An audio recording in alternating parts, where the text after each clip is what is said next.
Chhatrapati संभाजीनगरमधील MD drugs प्रकरणातली ही मोठी बातमी येते आणि या प्रकरणातील मुख्य आरोपी असलेला बबन भाईला पोलिसांकडून मिळालेली व्हीआयपी वागणूक सध्या चांगलीच वादग्रस्त ठरतेय। 24 जूनच्या रात्री मुख्य आरोपी बबन भाईला वाळूज एमआयडीसी पोलीस ठाण्यातल्या एका हॉलमध्ये टेबलवर बसून फॅनच्या थंड हवेत कुटुंबासोबत जेवणाची विशेष व्यवस्था केल्याचं या व्हिडिओमधून दिसतंय। काही फोटो सुद्धा पुढे आलेले आहेत। तर साजापूर इथून एमडी ड्रग्स तस्करीचा एक मोठा प्रकार उघडकीला आलेला आणि या प्रकरणात पोलिसांनी 2 वाहनं जप्त करून 2 गोदामं सील केलेली होती। तब्बल 1,23,00,000 रुपयांचा मुद्देमाल हस्तगत केला। गुप्त माहितीवरून पोलिसांनी सगळी कारवाई केली असली तरी मुख्य आरोपीला इतकी सवलत दिली जात असल्यामुळे कारवाईची पारदर्शकता आणि पोलिसांची निष्ठा याबाबत आता शंका उपस्थित होतीये। राजकीय दबाव किंवा आर्थिक व्यवहार असल्याचा अंदाज सुद्धा वर्तवला जातोय।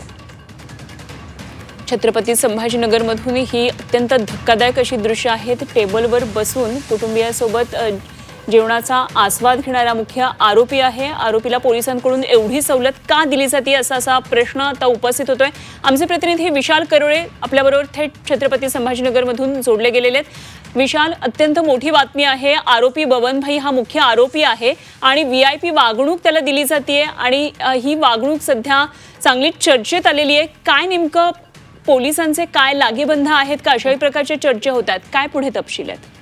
अनुपमा, असे अनेक प्रश्न उपस्थित होत आहे। खरं तर यांच्या ताब्यातनं 1.5 कोटी रुपयाचा ड्रग्स जप्त करण्यात आलेला आहे आणि ज्यावेळेस लॅबमध्ये टेस्ट करण्यात आले त्यावेळेस हे ड्रग्ज असल्याची पुष्टी सुद्धा मिळालेली आहे। एमडी ड्रग्ज असल्याचं हे सांगण्यात आलेलं आहे आणि या सगळ्यानंतर या आरोपीला पोलिसांनी अटक दाखवलेली होती आणि अटक केल्यानंतर त्याच्या जेवणाची अशा पद्धतीनं पोलीस स्टेशनमध्ये एका मागच्या रूममध्ये सोय करण्यात आली। त्याच्यासाठी बाहेरून जेवण आणण्यात आलं।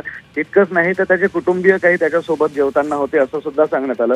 खरं तर आरोपीला ज्यावेळेस अटक केली जाते त्यावेळेस त्याला कस्टडीमध्ये ठेवलं जातं आणि कस्टडीमध्ये ठेवल्यावर त्याला तिथलं जेवण दिलं जातं। तर मग या आरोपीबाबत पोलिसांची अशी वेगळी वागणूक का, असे प्रश्न आता उपस्थित होत आहे। या सगळ्या प्रकरणात आता हा व्हिडिओ आणि फोटो व्हायरल झालेले आहे त्यामुळे आता पोलीस सुद्धा निरुत्तर झाले आहे। सध्या तरी पोलीस या संपूर्ण प्रकारावर बोलायला तयार नाही। मात्र एखाद्या आरोपीला अशा पद्धतीनं व्हीआयपी ट्रीटमेंट देणं कितपत योग्य आहे आणि पोलीस आणि त्या ड्रग तस्कराचे काही लागेबांधे तर नाही ना, अशा पद्धतीच्या सर्व चर्चा आता सुरू झालेल्या आहेत। अगदी विशाल, धन्यवाद दिलेल्या या सगळ्या सविस्तर माहितीसाठी आणि अपडेट आणि पोलिसांची पुढची भूमिका, त्यांचं काय नेमकं उत्तरे जरूर आपल्याकडून जाणून घेऊ।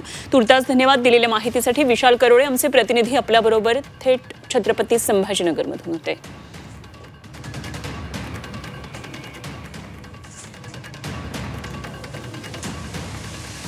तर अशा प्रकारे संभाजीनगरमधून हा एक धक्कादायक प्रकार पुढे आलेला आहे। आरोपीला अशा प्रकारे पोलिसांनी वागणूक दिलेली आहे आणि कुटुंबासह मेजवानी त्याची घडवून आणली। पंख्याची थंड हवा होती। पोलीस स्थानकामध्ये ड्रग्स तस्कराला अशा प्रकारे मेजवानी पोलिसांकडून दिली आणि बबन भाईला पोलिसांनी एवढी सवलत का दिली असे अनेक प्रश्न आता उपस्थित होत आहेत।